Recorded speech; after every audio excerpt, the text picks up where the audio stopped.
Hi guys, welcome to the beautiful sunshine here at Rudding Park in North Yorkshire. I'm Rob Watkins and I'm one of the PGA teaching professionals here, and today we're going to be talking about how to hit that 50-yard wedge shot. Good contact, good spin, get it nice and close to the hole.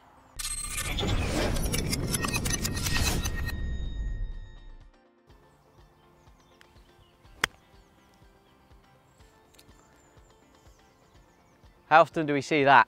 You can see my ground interaction is terrible. I've got a bit too steep on it and I've basically chunked the shot. Poor distance control and no spin on the golf ball. What we're going to talk about today is how to make a really good contact on these 50-yard wedge shots so that you can begin to control distance and spin and get those balls finishing nice and close. So what I see so many amateurs doing is they play the ball too far back in the stance, they get a little bit too much weight forward, get the shaft leaning forward, and they put so many almost steep elements into their golf swing that they get too downward with the leading edge of the golf club working into the ground too much. The strike goes and all of a sudden they start struggling to control distance, or they might then come up and top or thin the next one. So how I would like you to set up to this shot and play this shot would be to try and control everything at setup. So we're going to have ball position pretty central in the stance. So I don't want to see it back here. I actually don't mind seeing it slightly forward of center, believe it or not, but for now we'll keep it fairly central. And I'm going to just have the shaft leaning ever so slightly. So for me as a visual, I see the grip cap is directly above the golf ball. My weight or my pressure is going to feel pretty even, maybe 55% on my front foot.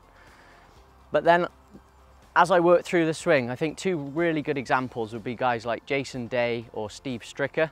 And what I love these guys, what they do is they don't tend to use their wrists too much in the golf swing. So what they're doing is they're creating a nice wide, shallow motion, which produces fantastic club and ground interaction. So we want to use this bounce on the golf club. So I've got my 56 degree here and it's got 10 degrees of bounce. So if I can set all my angles at setup, just use my body to control the power and not use my wrists too much, I can start to create really nice contact on the ground with no risk of taking too much of a divot and losing control of the strike. Let's go ahead and hit one.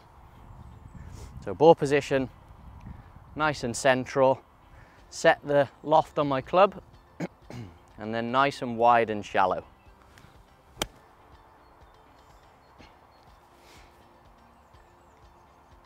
So much better contact, tiny bit of a divot, nothing to really worry about there. And I've hit that to around about 10 or 15 feet just short of the pin, but it landed nice and soft because I created that good contact, which allows me to produce some spin. Hope these tips help and look forward to helping you again with your game soon.